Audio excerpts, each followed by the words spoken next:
On SME this morning, we have Adenike Fagbemi. She's a team strategist and project coordinator at Bandtell Nigeria, a storytelling brand that identifies the essence of empathy and bridging the gap between brands and prospective clients. It is great to have you. You are welcome. Same here. Thank you. Good morning. Okay. All right. I love what you do. In essence, let's break it down. I know we've spoken about, brand strategies, consulting and all that. Yeah. But what do you do to the layman in the layest terms that you can tell? Okay, what do you do? Okay, so basically, we provide a platform for business owners, SMEs, small and medium enterprises, to tell their story, to share their story. I mean, the stories are what makes them unique in their own beats. So we give them a platform. It's not necessarily on TV, online, and we also educate them, we train them, we put them through the process on how they can, leverage on social media to scale their various businesses. So it's more of, okay, Bandtell says your brands can tell your story. Oh, yeah, so I that's like just that. basically. So what kind of story are you expecting to hear from them? Is this stories of how they ventured into business? Is it personal stories? Are they professional, work-related stories? What kind of stories are you encouraging them to tell? Okay, so the society promotes people to say the best of their stories. That's the good part of it. But for me and for our team, we encourage that business owners share their struggles. Yeah, because, the online world has taken us, away from the real life, and people just believe you need to fake it to make it. But it doesn't work that way. Business owners, yes, it doesn't always work that way. People don't talk about their struggles online. And that's what we want business owners to talk about. We want to normalize, sharing your struggles, your story of resilience, and how you've been able to, go through all of those struggles and be a better version of yourself. So I will, yes. I will get to you because, Bandtell, you are going to tell me your own story. Okay. But just before that, what stories have you received? Which ones maybe inspired you the most? Is there any specific one or two that you can share with us now? Okay, so, well, let me just say from one of our push groups, a business owner shared something around 2 months ago on how one of our clients direct a brand because it was not well packaged. Yeah, this person did a fantastic job. She knows her onions. She does all these LD drinks. Okay. But when it got to the client's location, it was not well labeled. And the client poured everything away and also informed the vendor. These are not regular stories that we hear. We just hear, oh, I'm sold out. But this is someone telling us that, oh, this particular transaction went wrong because I did not do a proper packaging of my brand. What did she learn? I know it's quite obvious, yeah, but what did she learn? Okay, so what action did she Yeah, the good thing is she was able to manage that crisis. Okay. She reached out to the vendor and asked for another chance. And this time around, the bills were on just to prove to the vendor that I know my work, I could be better, and I appreciate feedbacks, and this is the reaction after your feedback. So it's fantastic that people are able to amend their ways when people call their attention to something. I like this. This is feedback and using it in business. Because yes. I also had a friend who shared the story on social media. She said about the same thing. She also does food packaging. I said, the end consumer called and was, raking on the phone, and then she offered to send a new one, a new package and all of that. You see, but that's something, I see a number of businesses on social media. We'll talk about that also, what you do on social media, where somebody says no refund. Like they say no refund, all goods when delivered cannot be, doesn't that smell of, wouldn't you smell a fish or a rat somewhere? Like, don't you think that that's not the best way to go about selling your business? It's not the best way to go about it. There should be opportunities for feedbacks and feed-forwards. So it's a two-way thing.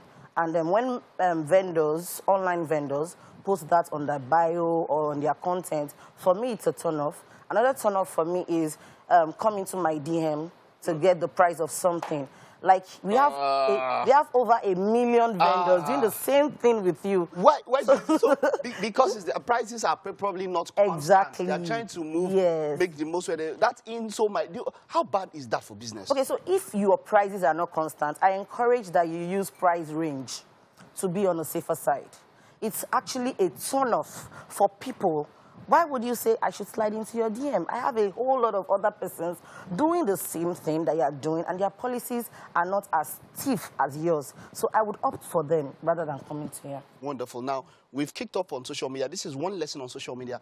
You also teach business owners to use social media to scale up and also to interact. Yes. What lessons, how do you teach them? What lessons do you teach these SMEs with social media? Okay, so for different brands and different sectors, they actually have an audience.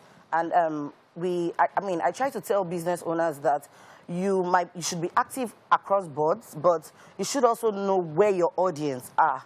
Some persons get their audience on LinkedIn.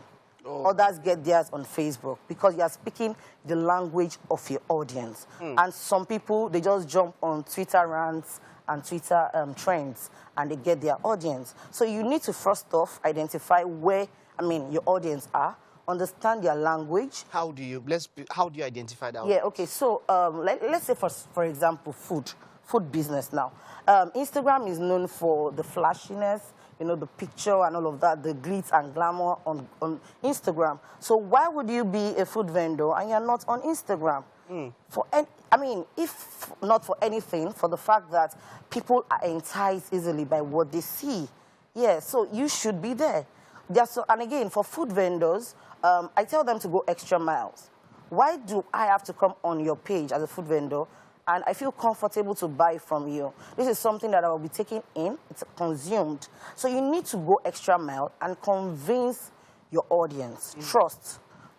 Building trust is very important. And building trust comes after you are very sure and confident that the product you have and you're about to release out there is worth the hype. Because, you can't be hyping nonsense. You need to be sure that I know this job and, man, my food are tasty. Then you gradually build the trust. You share behind the scenes. People want to know the environment at which you make your meals. I like that. People want to understand how hygienic it is. Like, a situation was shared to us. Sometimes we go in our push group on how an intending customer turned down the vendor because while she was decorating her cake, her fingers were all messed up. And this is something that the vendor is not saying. These people that buy online are not fools. Like, they have to consider a lot of things before they can put their money out there. And a lot of time I also say in my push group that your content as a business owner should appeal to the pain points and pleasure. It doesn't necessarily have to be too salesy. Tell us the solution that your business is bringing to the table rather than selling the product. Wow, that's a gem there. We need to replay that when we get it on social media. So tell us the problem that your product solves. Yes. Wonderful. Now, as a business, as Bandtell, tell me a story of a challenge, the not so good one, your own story at Bandtell. You scaling up. How long have you been doing this? Okay, so behind the cameras, it's close to a decade. But officially, it's almost 3 years. Okay. Yes. So definitely you have your own stories. Tell me, just give me one or two of those. Okay, so I started off as a journalist. I worked with the Nation newspaper when it started off in 2006 as an intern. Then I was retained, and I've freelanced for a couple of media houses within Nigeria and outside Nigeria. I work with non-governmental organizations too, either as a volunteer or a monitoring and evaluation officer. But it got to a stage, we are getting older. Marriage is setting in, you have responsibilities, and you need to do 1 or 2 or 3. So it doesn't have to be one stream of income like the way Nigeria is now. So I thought of it that, okay, through my years in the media industry, I've gotten networks of people, even if you can't really show it financially. But these people, I can convert them to my net worth. So gradually, I identified that SMEs do not have the platform, or they could not afford some platforms. So we started with YouTube, and we're just playing around, really, at inception. And this also boils down to the fact that you do not have to have it all figured out before you start. Sometimes you just have to start. Just kick off. And along the way, you can, shape it and learn. Yes. And most times, Nigerians will learn by doing. So you keep doing, you get better, and you learn other ways not to do it. So I got into, PR and branding. So I felt, it's good. SMEs, they need a voice, they need a platform, and that was where Bandtell came into being. So we're just scouting for people randomly. At inception, it was free, just for us to go with our crew, do our videos, and upload it on the YouTube channel. And, you know, it was not even about uploading on our status or our YouTube channels. Every business owner have a copy of that particular content. So for a business owner that is naturally shy, you know, video marketing goes a long way. But for a business owner that is naturally shy, when she has an interview that you did, it's always easy for them to upload on their social media platform. And like that, you know, we started growing and we understood that, oh, fine, this is no longer a not-for-profit. We need to make money along the way. So we had to put in structure, you know. After I also had to undergo some classes from some top online people and, you know, subject myself to those environments, then be able to give back, because you can't give what you don't have. So I had to go back to do some courses, you know, and these courses are available everywhere, actually on Udemy, on Coursera, on Google. We can actually access courses that are still free or very low in prices. And that was how Bandtell started, actually. Okay. Just helping people to tell their story. And all of that. Okay, wonderful. This was quite expository. And yes, wishing you the best. Thank you. Right? Thank you. Okay, so we hope you're able to pick up something there as an SME owner there from Bandtell. And yeah, that was it. So, but we have something here, but you've given us some nuggets, and I like that. I love the part where you spoke about solving a problem and all of that. I hope you have a problem of breakfast this morning. Have you had breakfast?